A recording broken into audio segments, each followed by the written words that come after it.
जैसे आपने अभी ये प्रश्न किया, बहुत सुंदर प्रश्न है कि एक तरफ तो नाम जप की महिमा कही जाती है हाँ। और एक तरफ तो सेवा को बड़ा दुर्लभ कहा जाता है कि सेवा धर्म अति ही कठोरा। जी। और ये सेवा धर्म तो इतना कठोर है कि श्री रामचरितमानस में वाल्मीकि रामायण में चित्र आता है लखन जी का, तो 14 वर्षों तक उन्होंने पलक तक नहीं झपकी। अगर कि आप गुरुनिष्ठ हैं तो अखंड मंडलाकारम व्याप्तम इन चराचरम तत्पदम दर्शितम येन तस्मै श्री गुरुवे नमः। अखंड मंडलाकारम, समस्त चराचर पूरे ब्रह्मांड में अगर कि हमारी गुरु बुद्धि हो जाए, जैसे आपने कहा ना कि मैं तो यही मानता हूँ कि हमारे गुरु जी हृदय में प्रेरित कर रहे हैं इनको, हाँ। तो यह वास्तव में गुरु जी ही हैं वो।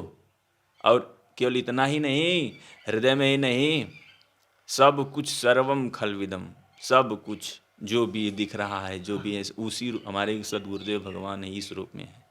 बोले। जो मान सम्मान चाहते हैं वो किसका मान सम्मान, अपने शरीर का ही तो मान सम्मान चाहते हैं। फोटो किसका आता है, शरीर का। शरीर है क्या, मल मूत्र का पिंड है। तो अगर कहीं हम शरीर का ही मान सम्मान, पूजा नमस्कार और इसकी प्रतिष्ठा चाहेंगे तो हम अपने आत्म तत्व को खोजने का प्रयास कब करेंगे? जो हम वास्तव में हैं उसको हम जानने का प्रयास कब करेंगे? कब हम अपने आप को जानने का प्रयास करेंगे? कब हम, गोस्वामी जी कह रहे हैं, चेतन अमल सहज सुख राशि। हम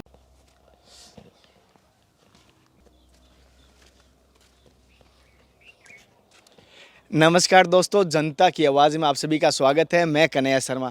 संतों की सीरीज में बहुत सारे संतों के दर्शन करवाए, बहुत सारे संतों के आपको चेहरा दिखाया, नाम बताया।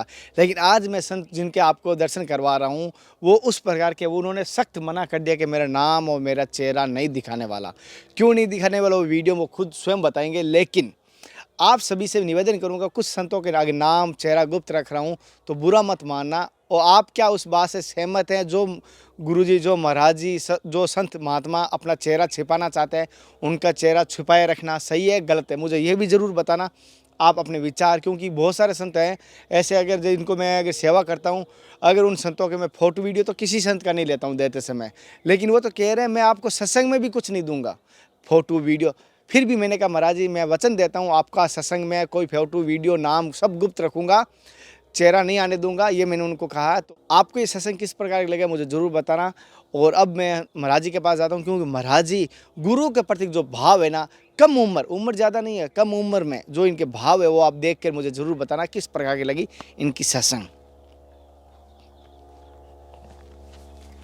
तो मेरी तरफ से, देखने वाले सभी दर्शकों की तरफ से आपके चरणों में दंडवत प्रणाम कर रहा हूँ।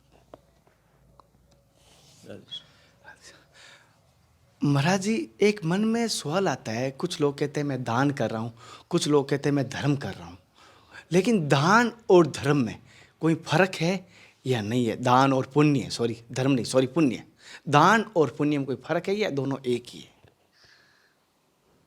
दान और पुण्य, ये पुण्य जो है वो दान के फलस्वरूप ही प्राप्त होता है। रामचरितमानस में गोस्वामी जी महाराज कह रहे हैं, जैन केन विधि दीने दान करई कल्याण। किसी भी प्रकार से, जैन केन, किसी भी प्रकार से, मान लीजिए कि आपको किसी ने जबरदस्ती दबाव दे के कि हमको, अब तुम हमको दे, हमको चाहिए, और आपके पीछे पड़ गया, तो आप अगर कहीं पीछा छुटाने के लिए भी, उससे बचने के लिए भी अगर कि आप उसको देते हैं तो वो भी आपका मंगल करेगा। जैन केन विधि देने दान करई कल्याण। जैसे कभी कभी देखा जाता है कि जो भिखारी होते हैं दिवालियों में या फिर तीर्थ स्थानों में, जो कि घाटों पे पड़े रहते हैं, मंदिर की सीढ़ियों में पड़े रहते हैं, तो वो जो दर्शनार्थी होते हैं उनके पीछे पड़ जाते हैं। तो वो अपना पीछा छुटाने के लिए 1 रुपया 2 रुपया जो भी अश्रद्धा से देते हैं, कोई उसमें भाव नहीं रहता है उनका। पीछे होने के बाद भाव खत्म हो जाता है। भाव नहीं रहता है कि हम इनको दें, लेकिन अब पीछा छुटाना है तो देना ही तो वो भी उनका कल्याण कर देगा, वो भी उनके भगवत प्राप्ति की एक सीढ़ी हो जाएगी। तो और आप किसी को कुछ भी दान देंगे तो उसका सुकृत आपको अवश्य मिलेगा, निश्चित मिलेगा। महाराज जी, जैसे आपने कहा किसी प्रकार आपको दिया हुआ दान काम आएगा। अगर कुपात्र को गलती से दान दे दिया, बिल्कुल आपको काम देगा वो। जैसे अगर कुपात्र को दे दिया, जैसे कोई गलत काम कर रहा है उससे, तो भी हमें पुण्य मिलेगा? वो निश्चित मिलेगा पुण्य, क्योंकि चराचर में इस पूरी सृष्टि में जितने भी जीव हैं, जो उनका शरीर है वो प्रारब्ध के अनुसार है, उसमें सुकृत और दुष्कृत दोनों मिले हुए हैं। इसलिए आपका, मेरा शरीर है, आपका शरीर है, तो ये प्रारब्ध से बना हुआ है। इस प्रारब्ध में सुकृत भी हैं और दुष्कृत भी हैं। सुकृत के फलस्वरूप आप पुण्य मतलब सुख भोगते हैं, और दुष्कृत के फलस्वरूप आपको नाना प्रकार के क्लेश मिलते हैं। तो आप किसी भी जीव को, किसी भी व्यक्ति को, आप किसी की भी कोई भी सेवा करेंगे, चींटी से लेकर ब्रह्मा तक, इस पूरी सृष्टि में, इस सृष्टि में चींटी से लेकर ब्रह्मा तक आप किसी को भी सुख देंगे, किसी को भी सेवा करेंगे, किसी को भी कुछ देंगे, तो उसके फलस्वरूप उसका सुकृत आपको निश्चित मिलेगा। महाराज, जैसे मेरे मन में इसी बात को वापस मैं थोड़ा कंपेरिजन में घुमा के प्रैक्टिकल थोड़े बता रहा हूँ। जैसे अगर कसाई, अगर कोई अगर भिक्षा मांग रहा है, कह रहा है मुझे कुल्हाड़ी के लिए या बच्ची के लिए मुझे पैसा चाहिए, 500 रुपये मैं लेके आऊँगा जिससे कुछ काटना है, और कोई कसाई तो कसाई करेगा, लकड़ आ रहा है, बोले मैं पेड़ काटूंगा, वो भी जीव है। तो क्या उन दोनों को हम दान देते हैं, उनकी हेल्प करते हैं, क्या हमें दोष नहीं लगेगा? आप अगर कहीं जानते हैं कि ये अमुक, जैसे मान लीजिए कोई शराबी है, हाँ, वो शराबी, आप नहीं जानते हैं कि ये शराबी है, वो पैसा मांग रहा है, क्या करेगा उस पैसे का? शराब पिएगा। शराब पिएगा। शराब पिएगा। तो आप इस बात को जानते हुए कि ये शराबी है और आप उसको पैसा दे रहे हैं, हाँ, समझ रहे हैं, तो उस पैसे का वो मिसयूज करेगा। आपको ये पता है कि शराब ही पिएगा, तो वो आप जो देंगे उसको ना, तो वो फिर क्या करेगा, उसमें तो दोनों बात होगी। जैसे कि मान लीजिए आपने वो दे दिया उसको, हाँ, दे 10 रुपया दिया, हाँ, तो उसका जो सुकृत है वो आपको मिलेगा। हाँ, लेकिन अब जब वो 10 रुपया ले जाएगा और उसका शराब पिएगा, उसकी गलत आचरण करेगा, तो जो वो दुष्कृत कर रहा है उसका भी उसमें भी आपको हिस्सा लेना। पार्टिसिपेट करना होगा, उसमें भी आपको हिस्सा लेना होगा। हाँ, तो जैसे कोई भी क्रिया है, कोई भी कार्य है, तो उसके समर्थनकर्ता को और उसके अनुमोदनकर्ता को और उस क्रिया को करने वाले को, जैसे मान लीजिए आप परिक्रमा करते हैं, जी महाराज। आपने गिरिराज जी की परिक्रमा उठाई, तो आप हमको मिले, तो आपने कहा कि हम परिक्रमा करके, हमने कहा वाह वाह, परिक्रमा करना तो बहुत अच्छा है, तो आराधना का एक अंग है। और जैसे आप परिक्रमा कर रहे हैं, तो बीच रास्ते में ये महाराज जी मिल गए, वो बोले आपको कि अरे परिक्रमा कर रहे हैं, हाँ, अरे वाह बहुत सुंदर, क्या वजह से कर रहे हैं? इतने बजे से। तो इन्होंने उसका अनुमोदन किया, हमने समर्थन किया, और आप उसको कर रहे हैं, तो इन तीनों को सेम फल मिलेगा। अच्छा, ऐसा है, क्रिया के समर्थनकर्ता को, अनुमोदनकर्ता को और उस क्रिया को करने वाले को समान फल मिलता है। तो इस 10 रुपया दिया आप, और वो शराब पीने जा रहा है, और उसने बताया कि जा रहा हूँ यहाँ पे ऐसे, आपने उसकी सहमति दे दी, तो आपको उसको जो पाप लगेगा पीने से, वही आपको भी लगेगा, क्योंकि आप उसका समर्थन कर रहे हैं। तो 10 रुपया आपने दिया, तो उसका सुकृत तो आपको मिलेगा, साथ ही साथ जब वो गलत आचरण करेगा उस 10 रुपया से, तो जो उसमें दुष्कृत होगा उसको भी आपको भोगना पड़ेगा, उसमें पार्टिसिपेट करना होगा। ये सिद्धांत है, ये संतों की वाणी है, हमारे पूज्य महाराज जी बताते हैं। महाराज जी, जैसे कि क्या एक चीज़ जानना चाहता हूँ, जैसे कोई साधक होते हैं, कभी कभी वो ध्यान में बैठते हैं, या मैं भी, मेरे में भी होती है, कभी कभी ध्यान में बैठता हूँ, जैसे आंख बंद करी, जैसे हमारे जैसे बिल्लू लाल से बिल्लू बनने लगता है कभी कभी, तो जैसे ही वो ध्यान भटक जाता है या वो टूट जाता है, तो वो कारण क्या है कि अपनी इंद्री कंटिन्यू बस में नहीं रह पाती? इंद्रियों को बस में करना, तो ये तो बड़े बड़े योगियों और मुनियों की भी बस की बात नहीं होती है। और जैसे आप कह रहे हैं कि हम ध्यान करते हैं, ध्यान भटक जाता है, तो मन के अनंत जन्मों के संस्कार हैं, वो हमेशा चंचल ही, मतलब उसकी वृत्ति है चंचल। भगवान भगवत गीता में अर्जुन भगवान से यही तो कह रहे हैं, चंचलम ही मना कृष्ण हाँ, परमात्म पलवद्रणम। ये मन इतना चंचल है, हे प्रभु, इतना बलवान है कि इसको तस्याहम निग्रहम मन्ये वायुरे सुदुष्करम, इसको बस में करना ऐसा लग रहा है इसे वायु को बस में करना है। तो मन अगर कि हम एकाग्र कर रहे हैं, ध्यान कर रहे हैं, वो भटक जा रहा है, चंचल हो जा रहा है, तो ये कोई असाधारण या आश्चर्यजनक बात नहीं है, ये स्वाभाविक है। हाँ, ये स्वाभाविक है कि मन बार बार विक्षेप में आ रहा है। हाँ, साधक वही है, उपासक वही है जो बार बार अभ्यास के द्वारा उस मन को एकाग्र करे, उस मन को स्थिर करे। और जिसका मन जितना एकाग्र है, जिसका मन जितना स्थिर है, वो उतना अच्छा, उतना ही उत्तम साधक है। महाराज जी, जैसे मैं जिस आपको बताया था जिस मार्ग पर हूँ, क्या उस मार्ग में कभी कभी जैसे मैं कोई जैसे सेवा करता हूँ, जैसे आपको मैंने बताया, तो क्या सेवा और एक तरफ कहते हैं माला जप करता हूँ कि जैसे सेवा के चक्कर में या सेवा के फल में आशा से मैं माला कम करने लग गया, तो क्या सेवा बड़ी रहेगी या मेरा नाम जप बड़ा रहेगा? जैसे आपने अभी ये प्रश्न किया, बहुत सुंदर प्रश्न है कि एक तरफ तो नाम जप की महिमा कही जाती है और एक तरफ तो सेवा को बड़ा दुर्लभ कहा जाता है कि सेवा धर्म अति ही कठोरा। जी। और ये सेवा धर्म तो इतना कठोर है कि श्री रामचरितमानस में वाल्मीकि रामायण में चरित्र आता है लखन जी का, तो 14 वर्षों तक उन्होंने पलक तक नहीं झपकी अपने स्वामी की सेवा में, भगवान श्री राम की सेवा में। 14 वर्ष तक रात्रि को जब भगवान श्री राम सो जाते थे तो वीरासन में बैठ के पहरा देते थे। 14 वर्ष तक पलक नहीं झपकी। तो अभी आपका जो प्रश्न है कि सेवा में अगर कहीं माला कम भी होता है या फिर छूट भी जाता है तो मतलब क्या, या फिर ऐसी परिस्थिति उत्पन्न हो जाए कि हमारा नियम पूरा नहीं हो रहा है और सेवा की स्थिति आ जाए तो क्या करना चाहिए? कभी कभी हो जाती है महाराज, सुबह जाना पड़ता है, शाम को जाना पड़ता है। तो उसमें सबसे अच्छी बात ये है कि सबसे अच्छा समाधान ये है और सबसे संतोषजनक बात ये है कि हमारे गुरुदेव ने क्या कहा है, हमारे गुरुदेव की आज्ञा क्या है, उसको हम पकड़ेंगे। जैसे हमारे गुरुदेव ने कह दिया, हमारे गुरुजी की आज्ञा है कि तुमको अमुक जगह जाना है और ये वस्तु लाना है, और उस जगह जाकर और उस वस्तु को लाने में हमको शाम हो जाएगा, और तो उस दिन तो भजन साधन होगा नहीं, उस दिन तो माला जप या फिर सेवा पूजा पाठ या फिर ठाकुर सेवा तो हो नहीं पाएगी। तो आप सच्ची मानिए, आप केवल गुरु की आज्ञा पे चल देंगे ना, गुरु आज्ञा पालन करने के लिए चल देंगे, आप उस वस्तु को लाने के लिए अमुक जगह जाके फिर उस वस्तु को लेके आएंगे तो इसी से आपको भगवत साक्षात्कार हो जाएगा। माला चलाने की आवश्यकता नहीं है। एक उनके, हमको उन महापुरुष का नाम तो याद नहीं है, भगवान शंकराचार्य के शिष्य थे, आद्य गुरु भगवान शंकराचार्य के शिष्य थे।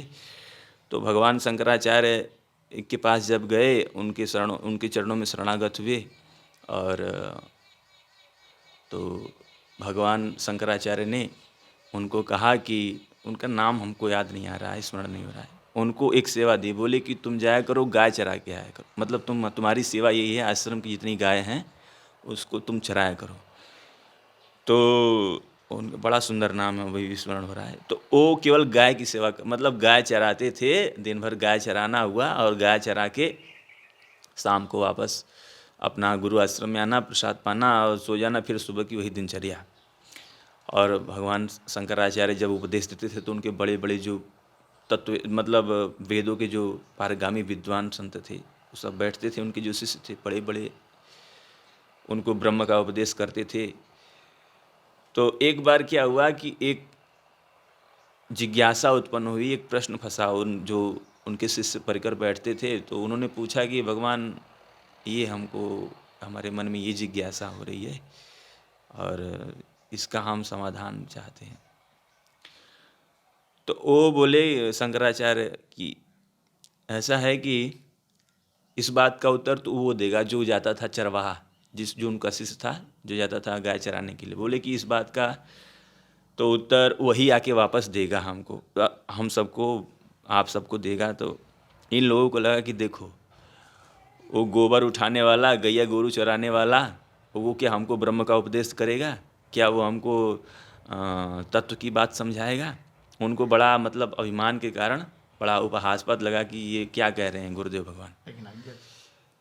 तो शंकराचार्य तो सबके मन की जानने वाले, तुरंत जान गए कि सबको इतना अहंकार है, कह रहे हैं कि वो। तो आया वो अगले दिन, तो उसको बुलाया, बेटा यहाँ आओ। जी गुरुदेव। तो गाय सब गौशाला में बांध दी, जी गुरुदेव। तो इनकी एक जिज्ञासा है, इनको ये जो सामने बैठे थे बोले इन सब की एक जिज्ञासा है, इन सब का एक प्रश्न है, इसका हम तुम बताओ। तो वो हाथ जोड़े खड़े हुए थे, तो उनको व्यास पे विराजमान किया, बोले बताओ बोलो। तो जैसे एक वेदों का पारगामी विद्वान तत्ववेत्ता महापुरुष ब्रह्मबोध संपन्न महापुरुष जिस तरीके से बोलता है पूरी उपनिषदों को, पूरे चाहे ऋग्वेद हो, चाहे यजुर्वेद हो, चाहे अथर्ववेद हो, जितने भी वेद हैं, जितने भी उपनिषद हैं, सारे शास्त्रों के, उपनिषदों के, ब्रह्मसूत्र के, सबके सूत्रों को एकदम श्लोक सहित पूरा झड़ाझड़ इस तरीके से बोलने लगा जैसे कि मतलब अद्भुत तरीके से। और वो सब जो शिष्य बैठे थे चुप एकदम। तो फिर उन्होंने पूछा भगवान इनकी ऐसी कैसी स्थिति प्राप्त हो गई? बोले गुरु आज्ञा पालन, सदगुरुदेव की आज्ञा पालन से। ये केवल जाके गैया चराते थे, गैया चरा के केवल गोबर उठाते थे, गोबर उठा के सब वही सब, लेकिन ये हमारी आज्ञा है, मेरी आज्ञा से कर रहा है। उसको वेद पढ़ने की आवश्यकता नहीं है, सारे सूत्र उसके हृदय में प्रकाशित हो जाएंगे केवल गुरु आज्ञा मात्र से।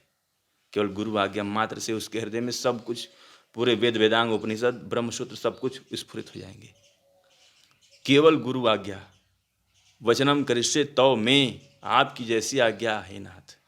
इसके दृष्टांत में एक और उदाहरण है, गुरु नानक देव जी। गुरु नानक देव जी के एक शिष्य थे और उनके एक पुत्र भी थे, तो दोनों को वो अच्छे थे। तो गुरु नानक जी अपने शिष्य को ज़्यादा प्रेम करते थे, ऐसा भाव था। तो उनके पुत्र ने कहा कि उनके मन में आया कि सदगुरुदेव भगवान इसको इतना प्रेम करते हैं, जबकि मैं तो इनका सगा पुत्र हूँ, लेकिन हमको इतना प्रेम नहीं देते हैं ये। तो उनके मन में ऐसी बात थी, ऐसी रहती थी हमेशा। तो गुरु नानक देव जी अंतर्यामी, सबके मन की बात जानने वाले, तो अपने पुत्र को और उन शिष्य को जिनको बहुत प्रेम करते थे वो दोनों को बुलाया। बोले कि ऐसा है कि ये देखो दो वृक्ष हैं, इन दोनों वृक्षों के नीचे चबूतरा बनाओ। दोनों लोग की सेवा दे दी, आप भी बनाओ, आप भी बनाओ। तो गुरु नानक जी देव जी के जो पुत्र थे वो भी, और जो उनके शिष्य थे वो दोनों लोग चबूतरा बनाने लगे। तो शाम हुई तो दोनों लोग आए, बोले कि भगवान चबूतरा तो तैयार, आप चल के देख लें कैसा बना है। गुरु नानक देव जी गए, थोड़ा देखे इधर उधर, बोले दोनों खराब है, दोनों बिगाड़ दो। दोनों लोग बिगाड़ दिए। फिर बोले फिर इसको बनाओ। अगले दिन फिर बनाना शुरू किए, शाम हो गई, फिर बोले आप देख लीजिए। फिर गए देखने के लिए, आगे पीछे देख के बोले ठीक नहीं है, दोनों बिगाड़ दो। फिर बिगाड़ दिए। ऐसे कई दिनों तक बार बार बनवाते, बार बार बिगाड़ देते। तो आखिर एक दिन जो उनके शिष्य थे, जो उनके पुत्र थे, उन्होंने झल्ला के कहा कि आखिर आप चाहते कैसा है? बार बार बनाओ, बार बार बिगाड़ो, आप चाहते कैसा है? तो उनके शिष्य जो थे, जिनको बहुत प्रेम करते थे, उनको भी बुलाए। बोले बना दिया बेटा? बोले जी गुरुदेव। अच्छा बिगाड़ दो फिर से? जी गुरुदेव। बोले रुको रुको रुको, इधर आओ। तुमको कोई क्लेश या फिर कोई अशांति या फिर कोई झल्लाहट उत्पन्न नहीं हो रही कि बार बार गुरुदेव बनवा रहे हैं, बिगाड़ रहे हैं? बोले गुरुजी अब आप चाहे बार बार बनवाओ, चाहे चाहे बार बार बिगड़वाओ, हमको चबूतरे से क्या मतलब? हमको तो आप से मतलब है, आपकी आज्ञा से मतलब है। चबूतरे से हमको क्या मतलब? अच्छा है खराब है, आप जीवन भर यही बनवाओ, यही बिगड़वाओ, हमको तो आपसे मतलब है। आप जो कह रहे हैं, आपके जो वचन है, हमको तो उससे मतलब है। तो गुरु नानक देव जी बोले देखे तुम्हारे और इसमें यही अंतर है, ये समर्पण। इसीलिए हम इसको इतना प्रेम करते हैं। जिस शिष्य का जिस कोटि का समर्पण होगा। गुरुदेव बोले लैट्रिन साफ करो। हम अपने मैं महाराज जी की एक बात बताता हूँ। हमारे महाराज जी को उनके सदगुरुदेव भगवान सेवा में जाते थे, हमारे महाराज जी अपने सदगुरुदेव भगवान के। तो सुबह 8 बजे अपनी श्री जी की सेवा करके इत्र चंदन लगा के अपने गुरुदेव भगवान की सेवा में जाते थे। तो एक दिन क्या हुआ कि उनके गुरुजी ताला लगा दिए। बोले घुसना नहीं, इसको घुसने नहीं देना है। तो हमारे भगवान, हमारे गुरुदेव जी गए अपने गुरु जी के पास, बोले कि महाराज जी सेवा करना चाहते हैं। बोले सेवा करना चाहते हो, भाग जाओ यहाँ से, तुमको सेवा नहीं देंगे। बोले महाराज जी कोई क्या गलती हो गई, क्या अपराध हो गया? बोले कि नहीं नहीं जाओ तुम। बोले नहीं महाराज जी हम। अच्छा सेवा करना चाहते हो? जी महाराज जी। चलो नाली साफ करो तुम यहाँ से लेके पूरा सड़क तक का, तो जो गटर जिसमें मल मूत्र सब बहता है, तो हमारे सदगुरुदेव भगवान को बोले कि उनके जो गुरुजी थे बोले नाली साफ करो, तो वो नाली साफ करने लगे। बोले एक दिन तो एक दो दिन तो हृदय में इतना मतलब अशांति, इतना गुस्सा आया कि देखो सेवा करने आते हैं, लेकिन फिर गुरु आज्ञा मान के उसी में लगे रहे। बोले महाराज जी की फिर इतना अद्भुत आनंद हृदय में उमड़ता था, ऐसा लगता था जीवन भर हमको केवल नाली साफ करने की सेवा मिले, जीवन भर। अरे सालों किए, वर्षों किए। बोले जीवन भर हमको नाली साफ करने की सेवा मिली और हमेशा मिले 24 घंटे। ये गुरु कृपा, गुरु आज्ञा में क्या होता है, जो गुरु जी ने आज्ञा कर दिया उस आज्ञा में वो अपनी शक्तिपात करते हैं। फिर उस साधक को भजन करने की आवश्यकता नहीं होती, वही उसका भजन होता है। गुरु आज्ञा पालन ही उसका भजन हो जाता है। गुरु आज्ञा पालन ही भजन हो जाता है। इसलिए हमको चिंता करने की आवश्यकता नहीं कि भजन हो पाता है कि नहीं हो पाता है। हाँ, इस बात की चिंता करने की आवश्यकता है कि गुरु आज्ञा पालन हो रही है कि नहीं।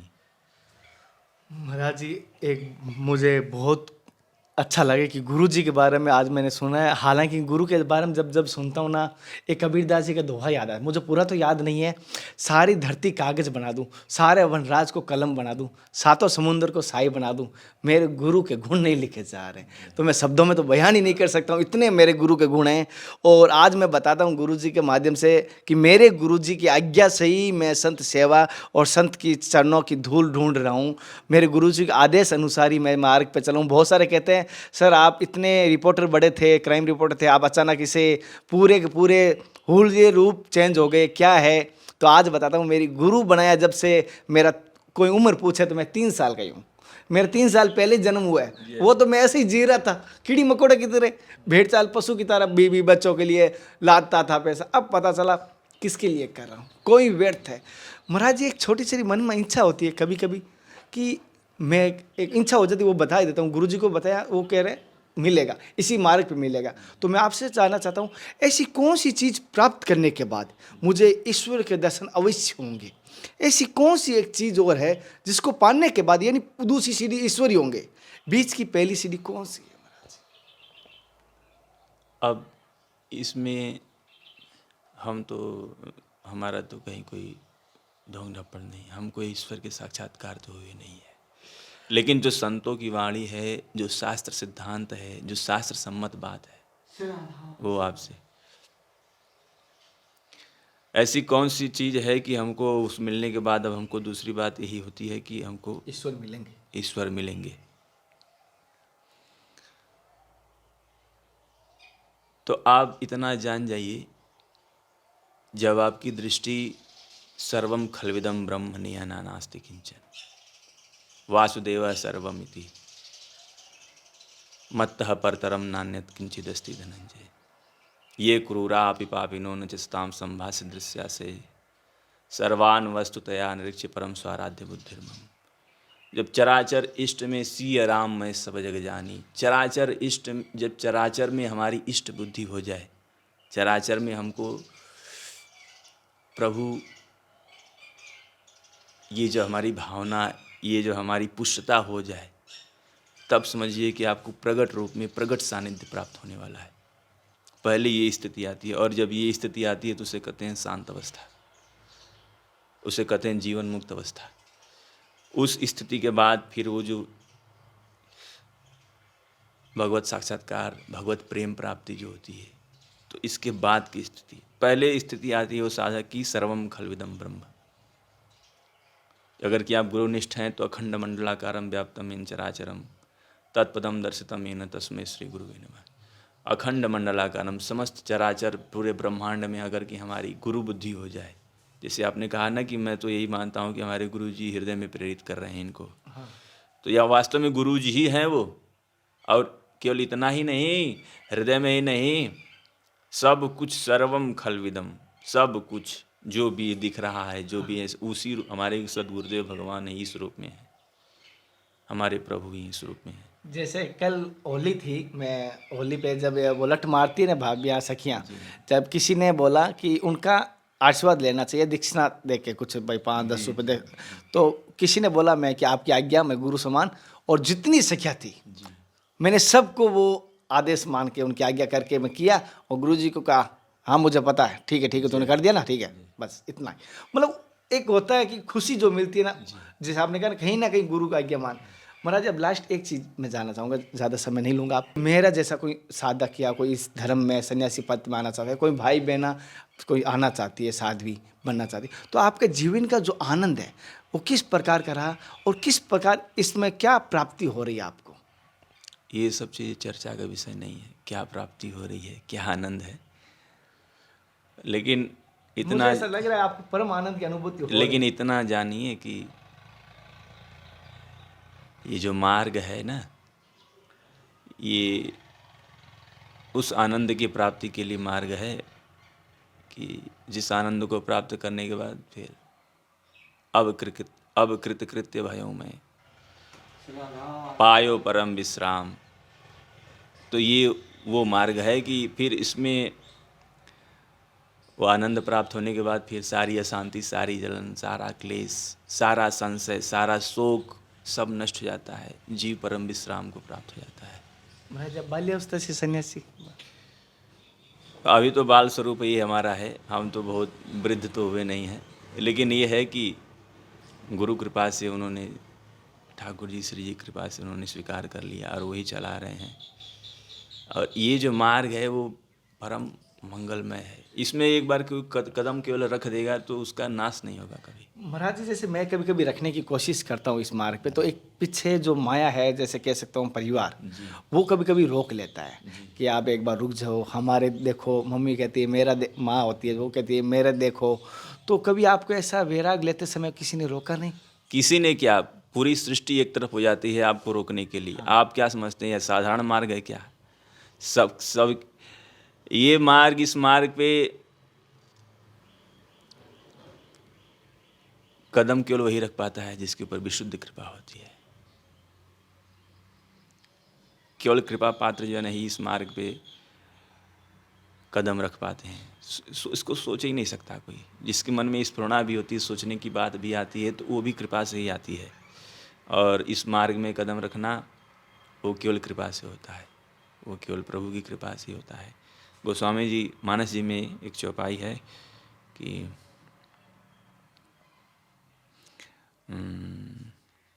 जिस पे प्रभु श्री राम की कृपा होती है, पाँव देई यह मार्ग सोई। इस मार्ग पे वही पाँव देता है, इस मार्ग पे वही चल पाता है। महाराज जी जैसे कि आपने एक चीज़, मैं आपने स्टार्ट में मुझे मना किया था कि आपने चेहरा और नाम गुप्त रखना, तो बहुत सारे ऐसे महात्मा बोलते, लेकिन गुप्त रखने का कारण क्या है, उद्देश्य क्या है? गुप्त रखने का मुख्य रूप से ये कारण है कि अभी जैसे मान लीजिए हम अपना चेहरा और अपनी ये सब, तो इससे हमारा पतन हो जाएगा, हमारा नुकसान हो जाएगा। हम मान प्रशंसा, पद प्रतिष्ठा, पूजा नमस्कार ये सब चाहेंगे आपसे, सबसे, और ये हमको मार देगा, नष्ट कर देगा। अब नष्ट तो ऐसे ही है, अपना कुछ है नहीं, लेकिन जैसे तैसे श्री जी ने कृपा करके घसीटा।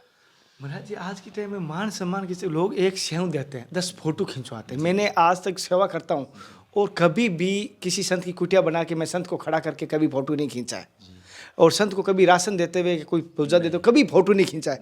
और लोग आज के टाइम में मैं देख रहा हूँ कुछ पंडा पंडी के चक्कर में या नाम चक्कर में, आज ऐसा मान सम्मान के चक्कर में, उनको क्या कहना चाहोगे? भूले भटके बोले होंगे, उनको समझा देता है आज। जो मान सम्मान चाहते हैं वो किसका मान सम्मान? अपने शरीर का ही तो मान सम्मान चाहते हैं। फोटो किसका आता है? शरीर है क्या? मल मूत्र का पिंड है। तो अगर कहीं हम शरीर का ही मान सम्मान, पूजा नमस्कार और इसकी प्रतिष्ठा चाहेंगे, तो हम अपने आत्म तत्व को खोजने का प्रयास कब करेंगे? जो हम वास्तव में है उसको हम जानने का प्रयास कब करेंगे? कब हम अपने आप को जानने का प्रयास करेंगे? कब हम, गोस्वामी जी कह रहे हैं, चेतन अमल सहज सुख राशि, हम परम पवित्र हैं और सुख के समुद्र हैं, आनंद सिंधु के हम अंश हैं, लेकिन फिर भी हम जलते रहते हैं, हमेशा क्लेशित होते रहते हैं। क्यों? इसी शरीर के कारण, इसी की मान प्रतिष्ठा, पूजा, सम्मान, नमस्कार, इसी के कारण सारी अशांति इसी के कारण है। सभी अशांति, सभी भ्रम, सभी दुख, सभी क्लेश जितने भी इस पूरी सृष्टि में है, जितने भी आपको है, हमको है, जिसको भी जो भी है, उस सब क्लेशों का केवल एकमात्र मूल कारण ही हमारा शरीर भाव कि ये मैं शरीर हूँ, ये मैं पुरुष हूँ, ये मैं स्त्री हूँ। फोटो खिंचवाने से, टीवी बनवाने से, वीडियो बनवाने से इस शरीर भाव की पुष्टता होती है कि देखिए मैं ऐसा, मैं ये, और हम इसी को छोड़ना चाहते हैं। तो इसलिए ये सब मान सम्मान, पूजा, प्रतिष्ठा, ये सब साधक के नाश का कारण है। महाराज जी, कोई भाव को जरूर माफ कर देना गलती से, कोई मेरे एक ऐसे। अरे आपका स्वभाव साधु स्वभाव है, इसलिए। साथियों, मैं एक छोटी सी निवेदन कर रहा हूँ, जो फोटो खींचते हैं संतों की देते समय, वैसा मत कीजिए, चाहे पंडित जी हो चाहे कोई भी हो। और जो भाई कहता है ना फोटो खींच के भेज देना, मैं कभी, और जो शराब का धंधा करता है, मैं कभी भी उन भाइयों का सहयोग नहीं लेता ना लूँगा। ऐसा ध्यान रखना, जो नाशवान चीज़ों का, नशीली दवाओं का ऐसा कुछ करते हैं, उनका मैं संतों के पास नहीं लेता हूँ। आज संत जी हैं, उनसे भी एक बात कह देता हूँ। महाराज जी, बहुत सारे संत मुझे ऐसे कहते हैं कि ऐसे मदिरा पान बेचने वाले या दूषित चीज़ें बेचने वाले, उनका कभी भी आप मतलब सेवा नहीं लेते, क्या कारण से नहीं लेते?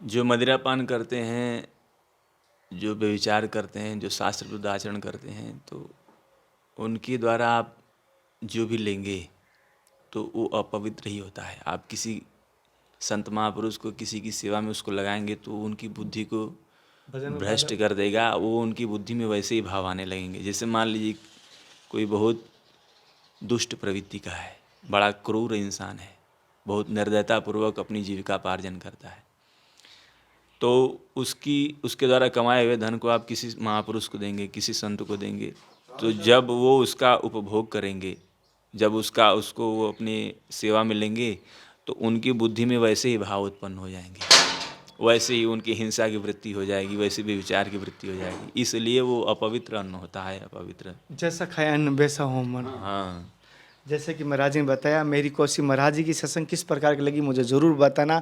और महाराज जी ने जो गुरु जी के प्रतीक बताया, हृदय से कह रहा हूँ, अगर आपको, मुझे पता है आपका गुरु जी आपकी याद ज़रूर आएगी, और आप भी वहाँ पर मैं देख रहे हो, तो महाराज जी की सत्संग किस प्रकार लगी मुझे ज़रूर बताना।